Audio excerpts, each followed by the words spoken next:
감사드립니다. 우리 한 번 더 기도드리시고 말씀 듣도록 하겠습니다.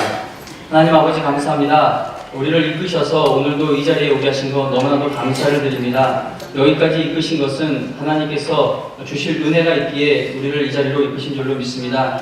오늘도 하나님 말씀 앞에서 하나님 내 고집과 내 뜻은 깨어지고 하나님 뜻이 깨달아져서 희망의 마음, 하나님 믿음의 마음으로 일어서는 시간 되게 하여 주시옵소서. 예수님의 이름으로 기도합니다. 아멘. 말씀을 듣기에 앞서서 교회 소식 몇 가지를 먼저 말씀을 드리겠습니다. 오늘 오후 1시에 공동의회가 있습니다. 여러분들이 들으시는 헌금이 하나님의 일이 어떻게 사용되고 있는지 오셔서 확인을 해보시고 또 혹시 실수하고 있는 부분은 있지 않은가 한번 확인을 해보시면 좋지 않을까 그렇게 생각이 되어집니다. 오늘 오후 1시에 본당에서 공동의회가 있겠습니다. 그리고 동전헌금 2016년 동전헌금을 엘리베이터 설치, 지하 예배실 리모델링 위한 헌금으로 모은다라고 이렇게 이야기를 했는데 이게 잘못 오해하면은 당장 뭐가 될 것처럼 또 생각이 될 수도 있습니다. 그게 아니라 우리가 뭐 자동차나 이런 걸 살면은 할부금 이렇게 부으면서 이 값을 치를 수가 있겠지만 공사는 대금을 한 번에 이렇게 지불을 해야 합니다.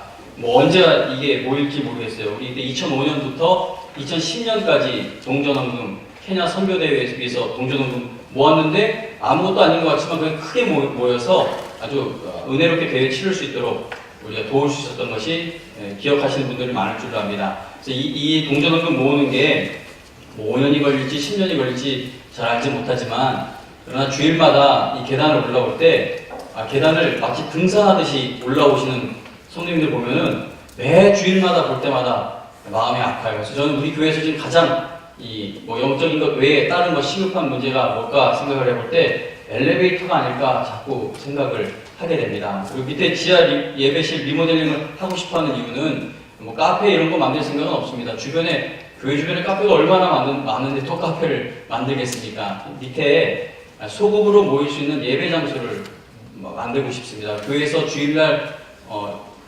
소그룹 모임, 성경 공부 무엇을 하고 싶어도 교회 면적은 넓은데 장소가 마땅치가 않습니다. 근데 이게 다 돈이 굉장히 많이 들어가는 일들입니다. 그런데 우리 지금 처지에서 공동의회에 와보시면 알겠지만 우리 처지에서 이걸 감히 시작할 수 있는 생각을 할 수가 없는 그러한 상황이 있습니다. 그러나 동전헌금 물건을 구입할 때마다 동전 생길 때마다 동전헌금을 생각하며 기도를 하며 1년이 되었던 10년이 되었던 그렇게 하나님 앞에 기도하며 이 헌금이 모아질 때 또 하나님 허락하실 때에 공사가 시작되지 될 수 있지 않을까 그렇게 생각합니다. 그래서 여러분들 그냥 지나치지 마시고 이 동전헌금 뭐 동전헌금 통 가지고 오는 게 불편하시다 하더라도 마음은 함께 해주셔서 엘리베이터 빨리 설치되어서 우리 계단 오르는 거 힘들어 하시는 분들이 점점 많아지시는데 그분들이 예배당 들어오는 발걸음 하나님 도와달라고 기도해 주시면 감사하겠습니다. 그리고 2016년 구역예배에 대해서 잠깐 말씀을 드리겠는데 산상수훈 옥하는 목사님이 지은 다락방 교재로 올 한 해 구역예배를 모이려고 합니다. 교재값은 6,000원인데 교회에서 나머지를 부담하고 여러분들께는 2,000원만 받도록 하겠습니다. 이거 뭐 아무 이익이 없습니다. 근데 상황을 설명을 드리는 겁니다. 근데 첫 번째 구입하실 때만 그렇고 다음 달에 혹시 분실을 하시거나 했을 때는 제 값을 지불하셔야 할 것 같습니다. 예배 끝나고 구역예배 참석하시는 분들에 한해서 2,000원 지불하시고 이 교재를 구입하시면 되겠습니다. 오늘 구입하지 않으시면 2월 14일 주일에 한 번 더 판매를 하도록 하겠습니다. 그때 가서 또 구입을 하셔도 되고 오늘 구입을 하셔도 되겠습니다. 나머지 교회 소식은 예배 후에 자세히 한번 참고해 주시기를 부탁을 드립니다. 설날과 추석이 있는 주간의 주보에는 그동안 예배 시간에 증거했던 설교 말씀들 중에 한 편을 선택해서 명절 가정예배 설교문으로 실어드립니다. 올해 나누어드린 명절 가정예배 설교는 지난 2014년에 한 약 2년 전쯤 제가 다윗도 그랬다라는 책을 읽고 은혜 받은 말씀을 주일 오후 예배 때 한번 전했고 그리고 구역 예배 때에도 나누었던 말씀입니다. 그 말씀을 올해 설 명절 가정예배 설교문으로 요약하여 나누어드리면서 이 말씀을 여러분들께 다시 한 번 더 전하고자 합니다. 한번 들었던 말씀이기도 하지만 명절 가정예배 문으로 만들어졌으니까 한 번 더 우리가 함께 나누고자 합니다. 마라톤 선수가 경기에 임하는 자세를 보면 오직 그 꼬린 지점에 도달하기 위해서 집중을 합니다. 심지어 이렇게 엉켜가지고 억울하게 걸려 넘어진다 하더라도 자신을 넘어지게 만든 선수와 시비를 가리며 다투거나 따지지 않고 다시 벌떡 일어나서 오직 목적지를 향해 뛰기 위해서 집중을 합니다. 마라톤뿐만이 아니라 텔레비전에서 운동 경기를 시청하다 보면 해설자들이 집중력의 중요성을 말하는 것을 자주 듣게 됩니다. 우리가 이기고 있지만 집중력을 마지막까지 지켜야 합니다. 집중력이 흐트러지면 안 됩니다. 그렇게 해설자들이 이야기하는 것을 듣게 됩니다. 바울은 그의 인생을 표대를 향해서 달리는 달리기 경주에 비유해서 표현했습니다. 바울처럼 모든 그리스도인들은 삶의 분명한 목표와 목적지를 향해 달려가고 있습니다. 그러니까 바울만 표대를 향해서 달린 것이 아니라 바울이 바라보았던 그 표대를 우리들도 바라보며 달려야 한다는 것입니다. 그러므로 그리스도인들은 달려가야 할 이 길을 마칠 때까지 불필요한 것들에 시간과 감정을 낭비하다가 지치는 일이 없도록 조심할 필요가 있습니다. 다윗의 삶을 보면 그로 하여금 목적을 향해 가지 못하도록 방해하는 일들이 너무나도 많았습니다. 예를 들어 다윗이 골리앗을 향해 나아가려고 했을 때 모든 여건과 사람들이 그를 도운 것이 아니라 오히려 다윗을 낙심시키는 일들이 많았습니다.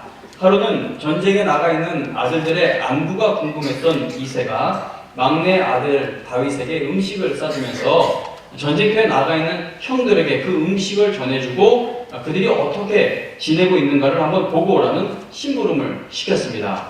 아버지의 심부름으로 이제 전쟁터에 나가 있는 형들에게 음식을 전해주러 간 다윗은 그곳에서 하나님과 이스라엘을 욕하고 있는 골리앗을 보고는 충격을 받게 됩니다. 그래서 다윗은 전쟁 상황에 대해 주변 사람들에게 물어보았습니다. 그런데 그 모습이 큰 형인 엘리압의 눈에 못마땅해 보였는지 엘리압은 다윗에게, 오늘 읽은 본문의 말씀이죠. 다윗에게 너 여기서 뭐하냐? 여기 뭐하러 왔어? 네가 돌보아야 할 양들은 누구에게 맡기고 여기 온 거야? 이 교만하고 마음이 완악한 놈, 너 전쟁 구경하러 온 거 내가 다 알아 라고 상처를 주는 말들을 퍼부었습니다.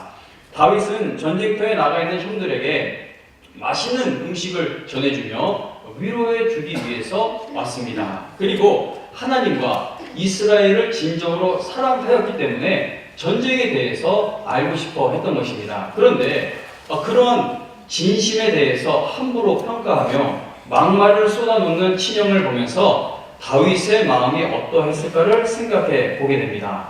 우리가 다윗의 입장이었다면, 이게 항상 남 일이면 그냥 그런가 보다 하지만 내 입장이 되면 다르죠. 이 설교를 준비하는데도 우리 애들 셋이 막 싸워요. 큰형이 막 열받으니까 너 같은 건 필요 없어! 너 같은 동생은 필요 없어! 막 하니까는 때린 것도 아닌데 그 말 듣고 울어요. 나 같은 건 필요 없다고 하니까 그게 아픈 거죠. 마음이 아파요. 우리 항상 아무것도 아닌 말 같아도 내가 당하는 입장이 되면 그게 얼마나 아픈지 모릅니다. 우리가 다윗의 입장이었다면 크게 섭섭해서 형과 큰 다툼을 벌였을지도 모릅니다. 그러나 다윗은 일일이 감정적으로 반응하지 않았습니다. 다윗은 야단을 치는 형에게 내가 무엇을 하였나이까? 어찌 이유가 없으리까? 라는 한마디 말만을 하고 골리앗에게로 시선을 돌렸습니다. 만일 형이 쏟아 부은 그 말에 감정이 상해서 씩씩거리고 있었거나 또는 언쟁을 벌여 형과 다투는 일에 힘과 시간을 소진했다면 아마도 다윗은 골리앗을 쓰러뜨리려고 했던 그의 사명감에 많은 손상을 입게 되었을 것입니다. 그러나 다윗은 그의 힘과 시간을 싸우는 곳에 낭비하지 않고 그저 간단한 대답만 했을 뿐입니다. 그의 목적은 친형인 엘리압을 설득시키고 이해시키는 데 있는 것이 아니라 하나님에 대해서 함부로 말하고 있는 적군 골리앗을 쓰러뜨리는 것이었습니다. 우리 모두는 각자가 하나님께로부터 받은 사명이 있습니다. 잘 나가고 있는 사람이든 못 나가고 있는 사람이든 부자든 가난하든 건강하든 병약하든 어떤 모습으로 있든지 간에 우리 모두는, 심지어 나는 다른 사람들로부터 무시당하는 입장에 있다 하더라도 예외 없이 모두가 다 각자가 하나님으로부터 받은 사명이 있습니다. 우리의 인생은 금방 지나가기 때문에 받은 사명을 이루기 위해서는 집중력을 잃지 말아야 합니다. 만일 골리앗을 쓰러뜨리는 것이 우리가 이루어야 할 사명이라면 엘리압과 싸우며 서운해하고 있느라 한정된 에너지를 빼앗겨서는 안 된다는 것입니다.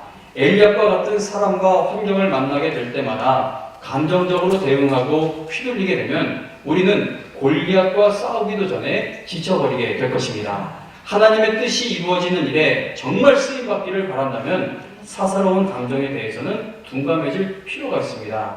교회에서 직분을 맡으신 여러분들도 이걸 꼭 기억하셔야 합니다. 정말 직분 감당하길 바란다면 나머지 사사로운 감정에 대해서는 둔감해질 필요가 있을 것입니다. 만일 다윗이 골리앗이 모욕하는 하나님이 살아계신 하나님이라는 것을 증명해 보이고 이스라엘을 구하겠다는 목표에 집중하지 않았다면 그는 엘리압의 말에 감정이 격해져서 시간과 힘을 낭비하게 되었을지도 모릅니다. 나중에 다윗이 사울 왕에게 쫓겨다닐 때 나발이라고 하는 사람으로부터 모욕적인 말을 듣게 됩니다. 사울 왕에게 쫓겨다니는 것은 다윗에게는 큰 아픔이었죠. 그에게 너무나도 큰 아픔이었습니다. 그런데 사무엘상 25장 10절에 보면 나발이라는 사람이 다윗을 가리켜 자기 주인을 버리고 도망쳐 나온 종에 비유하며 경멸했습니다. 이 놀리는데 가장 다윗이 아파하는 그 부분을 찌르면서 경멸한 것이죠. 그러자 사울 왕으로부터 그 어떠한 말을 들어도 잘 참아오던 다윗이 나발의 말을 듣고는 참지를 못하게 됩니다. 왜냐하면 가장 아픈 것을 찌르는 말을 던졌기 때문에 더 이상 참지를 못합니다. 분노한 다윗은 나발과 그의 집안을 다 죽여버리겠다라고 마음을 먹게 됩니다. 그러나 다행히도 나발의 아내가 지혜롭게 처신해서 다윗의 마음을 진정시켰습니다. 내 남편이 정말 어리석은 자라서 이런 거니까 다윗에게 계속 이야기한 건 당신 받은 사명이 있는 사람인 것을 하나님의 사람인 것을 계속 상기시키면서 그의 마음을 진정시켰습니다. 나중에 나발이 죽었다는 소식을 들은 다윗은 자신이 나발과 그의 집안 사람들을 다 죽이려고 했던 것이 악한 일이었다라는 것을 고백하게 됩니다. 하나님만을 의지하는 다윗이었지만 자신에게 가장 상처가 되는 말을 듣고는 큰 잘못을 저지를 뻔했다는 것이죠. 왕이 될 사람으로 기름 부음 받은 사람인데 다윗에게 주어진 그 삶의 연수, 그 몇 살까지 사는 그 인생이 정해져 있는 것인데 그런데 이 나발을 죽였다면 하나님의 일을 해야 하는 그 인생의 삶의 한 부분이 얼마나 고통을 겪는 것에 이렇게 허비가 되었겠습니까? 예전에 대학교 다닐 때 이런 일이 있었습니다. 제가 이 이야기를 이 오전 예배 때 말씀을 드렸는데 언제 설교 시간에 여러 차례 말씀을 드렸던 것으로 기억되는데 한 번 더 말씀을 드립니다. 어느 성도님께서 유네벤 선교사와 저를 포함해 여러 유학생들을 가정으로 초청해 주셨습니다. 다들 즐거운 마음으로 다과를 즐기고 있는데 이제 그 당시 대학생이니까 유네벤 청년이 자 우리 찬양하러 나갑시다 라고 말하며 멋있게 기타를 둘러매고 바깥으로 뒤뜰로 우리들을 이끌고 나갔습니다. 그런데 뒷마당으로 나가는 순간 하나님이 먹이시는 공중을 나는 새가 에벤 청년에게 똥을 싸버렸습니다. 하나님이 많이 먹이셨나봐요. 그래서 에벤이 바지에 똥이 딱 떨어졌는데 저와 주변 사람들은 정말 미친 듯이 웃었습니다. 정말 지금 세월이 흘렀는데 아직까지 생각해도 그 똥 맞는 모습이 웃겨요. 그런데 놀랍게도 유네벤 청년은 아무렇지도 않게 자 우리 들어가서 찬양합시다 라고 말하며 다시 우리들을 이끌고 집 안으로 들어가서 자기에게 맡겨진 찬양 부르는 일을 감당했던 것이 기억납니다. 재수없게 새똥을 맞는 것과 같은 더럽고 치사한 일을 억울하게 당하고 그리고 남들이 그 모습을 보며 닦아주지 못할 망정 미친 듯이 비웃어서 자존심이 상하고 힘 빠지게 만드는 일들을 만나도 여전히 자신에게 맡겨진 일을 감당하기 위해 발걸음을 옮겨가는 것이 바로 사명을 받은 자의 모습이고 주님을 위해 살기로 뜻을 정한 사람의 모습이 아닌가 저는 생각을 하게 됩니다. 빌립보서 1장 15절과 17절에 보면 바울이 이렇게 말합니다. 어떤 이들은 투기와 분쟁으로 어떤 이들은 착한 뜻으로 그리스도를 전파하나니 그리스도를 전하고 있는 그 동기에 대해서 이야기하죠. 어떤 사람들은 투기하고 분쟁하는 그 마음으로 예수 그리스도를 정하고 어떤 사람들은 착한 뜻으로 그리스도를 전파하니 그러면서 이어서 하는 말이 그들은 나의 매임에 괴로움을 더하게 할 줄로 생각하여 순수하지 못하게 다툼으로 그리스도를 전파하느니라라고 말합니다. 이게 무슨 말입니까? 바울이 감옥에 갇히게 되자 평소에 바울을 시기하던 사람들이 바울을 시기하는 불순한 동기에서 복음을 전했다는 것입니다. 그들은 바울의 감옥 생활에 괴로움을 더하게 할 생각을 품었다라고 바울은 말합니다. 바울을 경쟁자로 생각하던 사람들이 사도 바울이 감옥에 갇힌 틈을 타서 바울이 전도했던 사람들을 자기들 편으로 만들고 그리고 자기 세력을 키우는 목적으로 열심을 내었다는 것입니다. 바울이 감옥에 갇힌 것에 대하여 좋지 않은 평가를 내리면서 사람들을 규합하고 세력을 넓히려고 한 것이죠. 자, 이것을 인간적으로 생각해보면 억울하고 분노가 치미는 일입니다. 이것도 한번 입장을 바꿔 여러분들이 바울의 입장에 대해 한번 생각을 해보시기 바랍니다. 만일 제가 바울의 입장에서 이러한 소식을 감옥에서 들었다면 굉장히 서운하고 그리고 화가 치밀었을 것입니다. 이놈들 내가 나가면은 다 너네 다 가만히 두지 않겠다라는 생각을 하며 앙심을 품었을지도 모릅니다. 그러나 놀랍게도 빌립보서 1장 18절에서 바울은 그러면 무엇이냐 얘기하는 거. 어떤 사람들은 그리스도를 전하는 동기가 시기와 투기와 분쟁 그 동기로 그리스도를 전하고 내가 이 괴로움을 당하는데 내 괴로움의 괴로움을 더할 것으로 생각을 하는데 그러면서 18절에 하는 말이 그러면 무엇이냐 거칠애로 하나 참으로 하나 무슨 방도로 하든지 전파되는 것은 그리스도니 이로써 나는 기뻐하고 또한 기뻐하리라 라고 말을 합니다.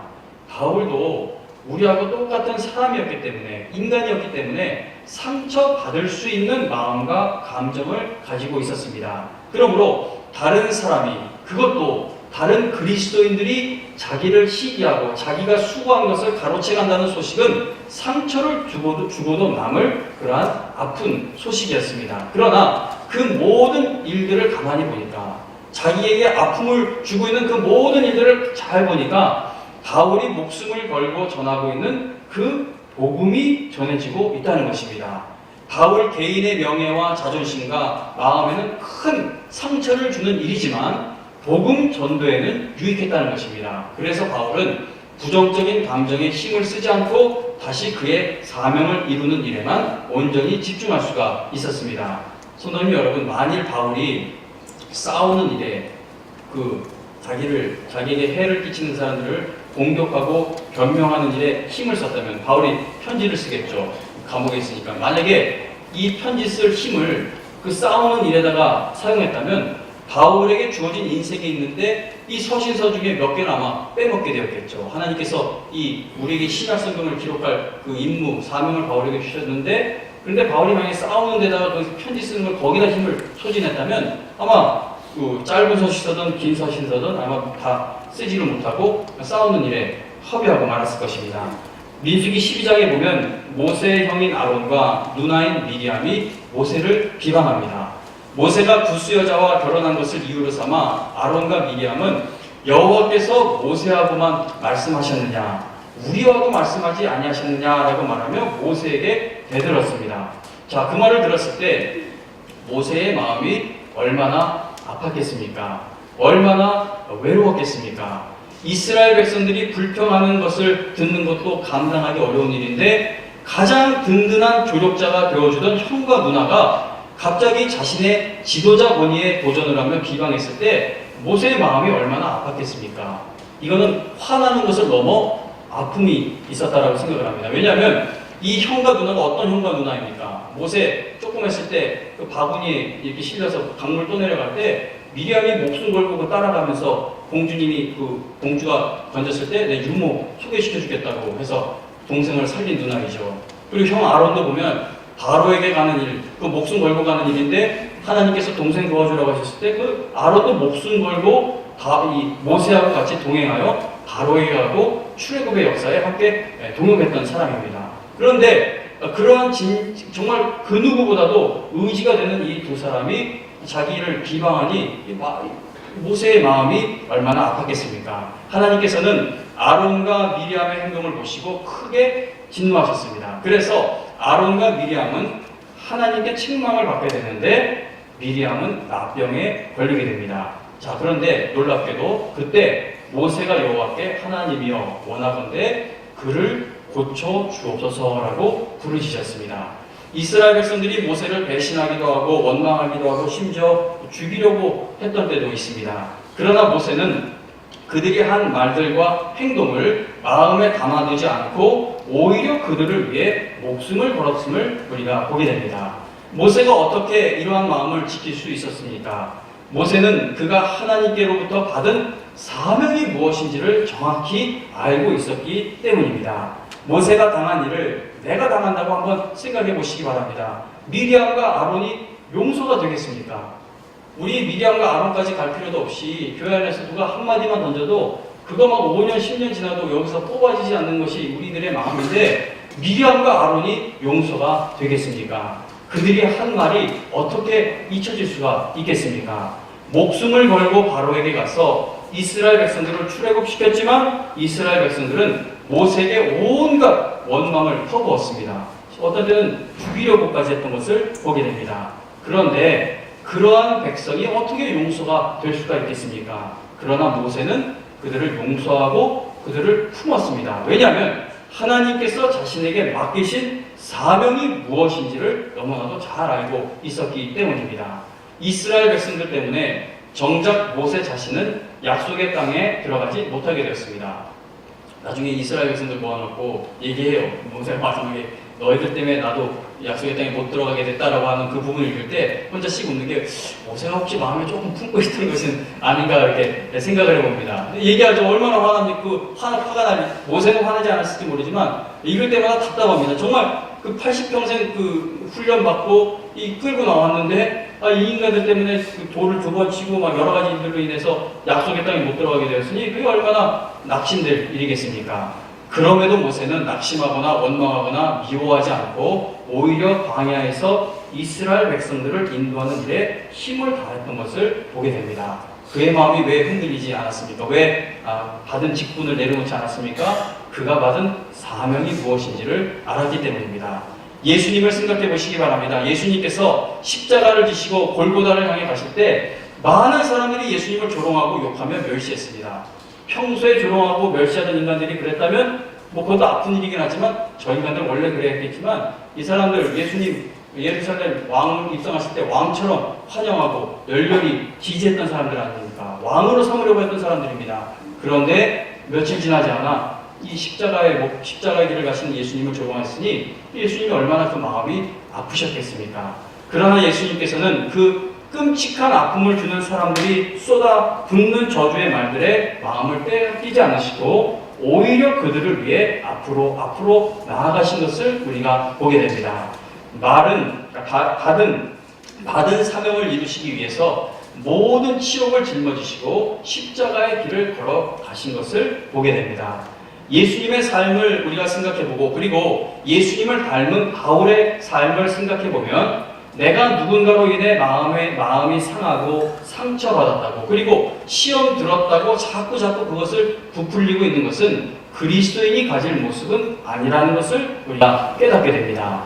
우리는 하나님의 영광을 위해 살고 하나님의 영광을 위해 쓰임 받아야 한다는 분명하고 확실한 인생의 목표를 향해 나아가야 합니다. 하나님의 영광을 위하여 이거는 목사에게만 주어진 책임과 소명이 아니라 여러분 저 그리스도인들 모두에게 주어진 책임이고 소명입니다. 그래야 우리가 인생의 목표를 영광을 위해서 나가는 그 목표를 향해 나아가야 엘리압과 같은 나를 낙심하게 만드는 환경과 사람들을 만나도 끝까지 하나님께서 주신 소명을 향해 믿음의 발걸음을 옮겨갈 수가 있을 것입니다. 우리 주변에는 엘리압과 같은 모습으로 나에게 다가오는 사람과 환경이 너무나도 많습니다. 그러므로 엘리압을 만날 때마다 감정적으로 대응하고 휘둘리기 시작하면 우리는 골리앗과 싸우기도 전에 내 사명을 이루는 자리에 가기도 전에 지쳐버리게 될 것입니다. 그리스도인의 삶의 목적이 무엇인지를 항상 기억하시기 바랍니다. 웨스트민스터 소교리 문답의 제1문답을 보면 사람의 제1되는 목적은 하나님을 영화롭게 하는 것과 그를 영원토록 즐거워하는 것이다 라고 말합니다. 골리앗을 쓰러뜨려야 하는데 엘리압을 상대하고 있느라 나의 힘과 시간을 낭비한다면 하나님께서 맡기신 일에 충성하지도 못하고 결국 시간과 힘을 허비해버리는 삶이 되고 말 것입니다. 천국까지 못한다는 말은 아닙니다. 한 번 받은 구원이 어디 가겠습니까? 하나님이 주신 은혜이고 선물이죠.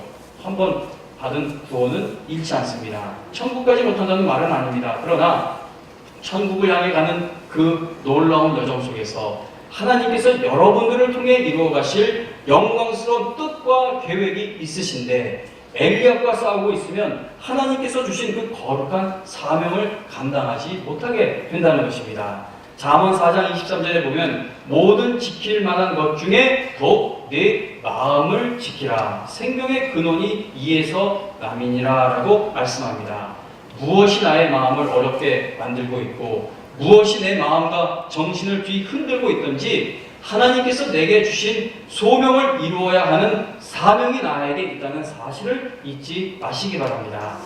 그런데 사울왕은 그의 마음을 지키지 못했습니다.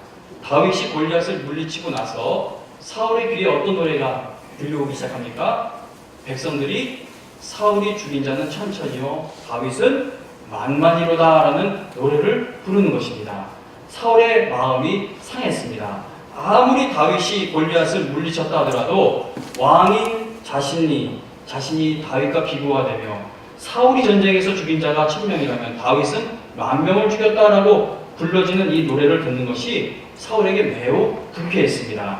우리가 사울을 속 좁은 사람이라고 말하기 전에 또다시 말씀드리면 자꾸만 남의 일로 보면 이거 뭐 노래 하나 듣고 그렇게 휘둘려. 우리가 노래 하나가 아니라 뭐 노래 한 구절까지 아니라 한 마디만 들어도 이 일생의 삶이 흔들리기도 하지 않습니까? 그래서 우리가 사울을 속 좁은 사람이라고 말하기 전에 만일 내가 사울이었으면 어떠했을까를 생각해 보아야 할 것입니다.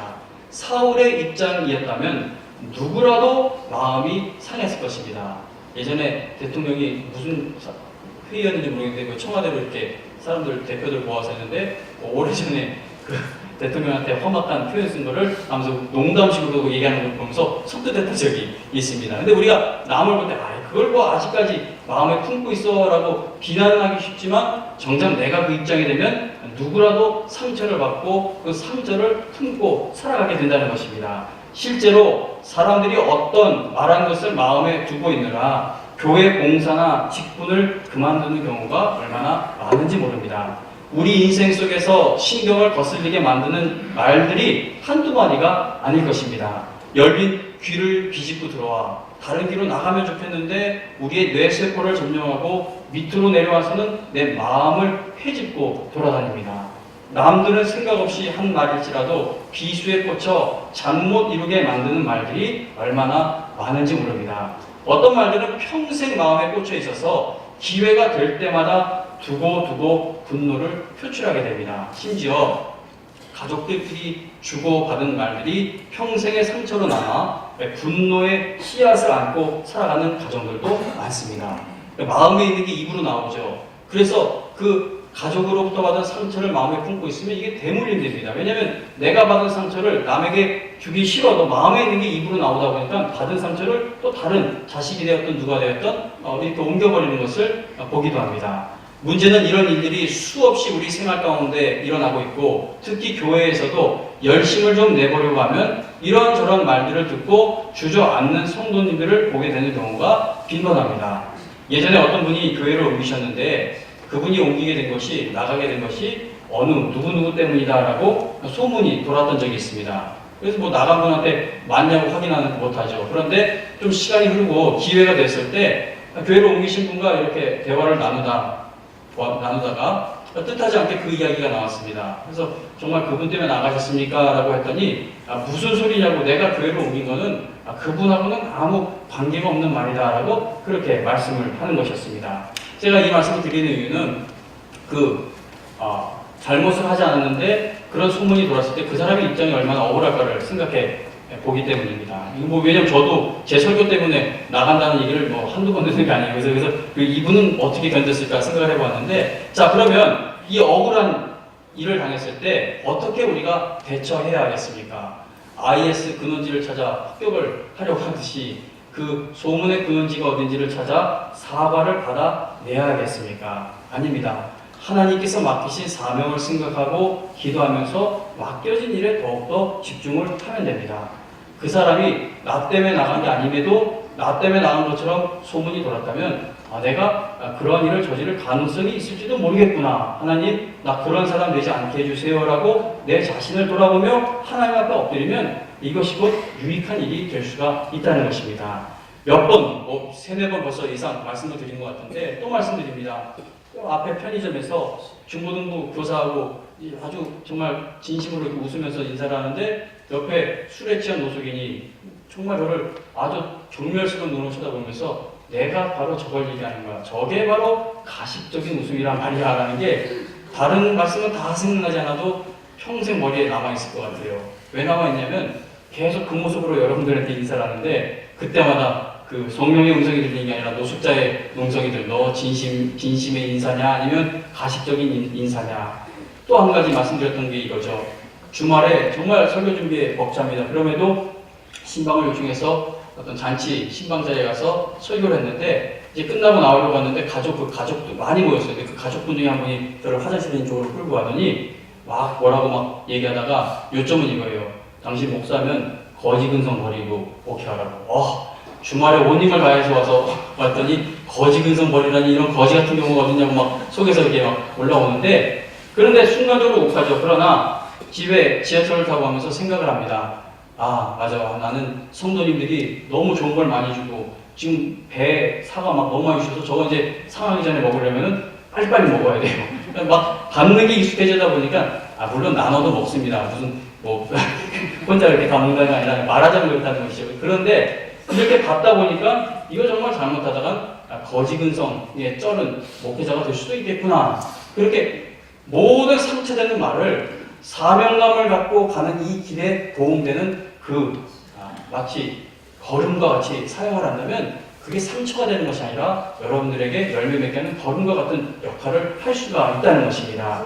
우리가 마음 상하게 하는 말들을 들을 때마다 교회가 됐든 가정에서도 얼마나 그런 일이 많습니까? 들을 때마다 일일이 신경질적으로 반응한다면 우리는 하나님의 일이 이루어지는 것에 쓰임받기가 힘들어지게 될 것이고 삶의 행복을 유지하는 데에도 큰 방해를 받게 될 것입니다. 사울왕을 다시 한번 생각해 보시기 바랍니다. 한번 서운해지기 시작한 마음, 별거 아니에요.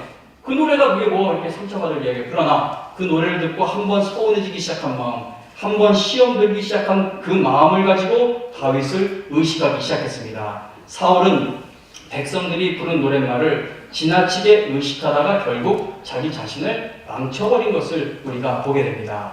다윗을 미워하느라 기름 부음 받은 자, 받은 사명을 이루어야 할 왕이 자기 사명을 잊게 되었다는 것입니다. 엘리압과 다투느라 내 시간과 힘을 낭비한다면 그건 너무나도 안타까운 일입니다. 골리앗과의 대전을 앞두고 있는데 엘리압이 나에게 쏟아부은 그 말들이 지긋지긋하게 따라 붙을 때가 있습니다. 잠자리에 들려고 해도 생각에서 떨어지지 않을 때가 있습니다. 소중한 시간과 힘을 낭비하게끔 마귀가 자꾸만 이끌고 가는 것입니다. 그러한 상황을 만나실 때마다 목적 의식을 되새기시기 바랍니다.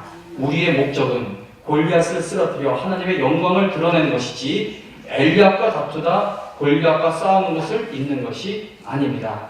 그러므로 더 이상 엘리압과 다투며 감정 소모하다 넘어져서 일어나지 못하는 일이 없도록 해야겠습니다.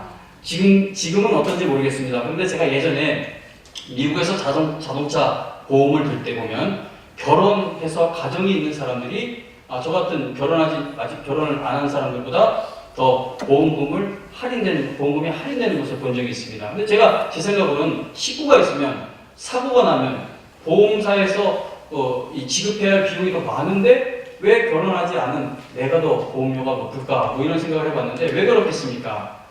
결혼을 하고 자식까지 있으면 운전을 더 조심해서 하기 때문이 아닐까 그렇게 생각되어집니다. 저 같은 경우도 지금도 운전이 참 난폭하긴 하지만 혹시 제 난폭 운전에 피해자가 계시다면 정말 용서해 주세요. 저도 왜 그런지 모르겠는데 운전대 잡으면 이게 막 폭발되는 거. 근데 많이 좋아진 거예요. 그냥 기도해 주세요. 더 좋아지도록 하소서라고 기도해 주시길 부탁을 드리는데 지금도 운전이 난폭하지만 그래도 아이들 낳고 나서 운전이 많이 얌전해졌습니다.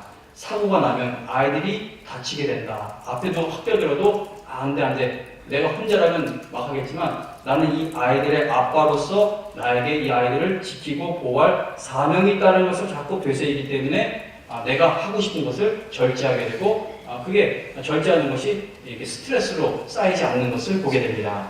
지난주 화요일에 청지기 모임에서 직분을 맡으신 청지기 분들께 이런 말씀을 드렸습니다. 직분자 여러분, 여러분들께서는 누구를 위해 직분을 받으셨습니까? 사람 보고 직분 맡으셨습니까? 여기 계신 분들께 여쭈어보면 한 분도, 한 사람도 나는 사람 보고 직분 맡았습니다 라고 말씀하지 않을 것입니다. 여러분들 모두가 다 하나님께서 나에게 주신 직분이고 하나님 보고 나는 신앙생활을 하고 있습니다 라고 대답들을 하실 것입니다. 그런데 직분을 감당하다 시험에 들어 포기하는 분들을 보면은 모두가 다 사람 때문에 사람을 보고 주저앉습니다. 여러분들은 하나님을 보고 시작했다고 말하면서 사람을 보고 주저앉거나 포기하는 일이 없으시기를 축원합니다 라는 부탁을 드렸습니다.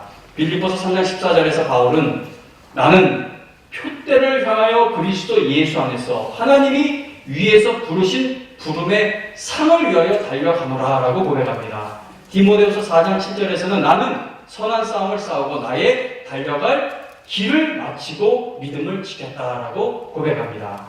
바울이 온갖 비방을 들으면서도 더러운 말들을 들으면서도 낙심되는 마음을 이길 수 있었던 것은 바로 자신이 받은 사명을 기억했기 때문입니다. 내 달려갈 길이 있음을 기억하고 있었기 때문입니다. 억울한 일을 당해도 다투느라 시간을 낭비하지 않을 수 있었던 것은 자신에게 주어진 사명이 무엇인지를 알았기 때문입니다. 성도님 여러분, 오늘 가정으로 돌아가실 때 가족들로부터 받은 그 쓴뿌리를 내리고 있는 말을 다 뽑아버리세요. 그냥은 안 뽑아져요. 그러나 이렇게 생각하세요. 하나님 앞에 나에게 고통을 주는 가족을 만나고 가정을 주셨지만 주저앉으라고 주신 것이 아니라 이 곳에서도 표대를 향하여 힘껏 달리며 이루어갈 사명이 있기 때문에 날 여기에 보내셨다라고 생각하시며 뽑아지지 않는다면 그걸 그냥 걸음으로 만들어서 성령의 열매가 열리는 일에 사용하시기를 바랍니다. 내 힘으로 되지 않죠. 성령 충만 구하시기를 축원합니다. 우리도 다윗처럼 바울처럼 그리고 예수님처럼 하나님께서 주신 사명을 이루기 위해 다른 것에 마음 흔들리지 말고 온 힘을 다해 믿음의 경주에 임하기를 바랍니다. 그래서 여러분들 모두 하늘나라에 도달하게 되는 그날까지 하나님의 일을 이루는 곳에 여러분들의 모든 힘과 시간이 사용되어지고 쓰임받게 되시기를 주님의 이름으로 축원합니다. 찬송가 342장 찬송입니다. 342장 찬송 부르며 준비한 헌금드립니다.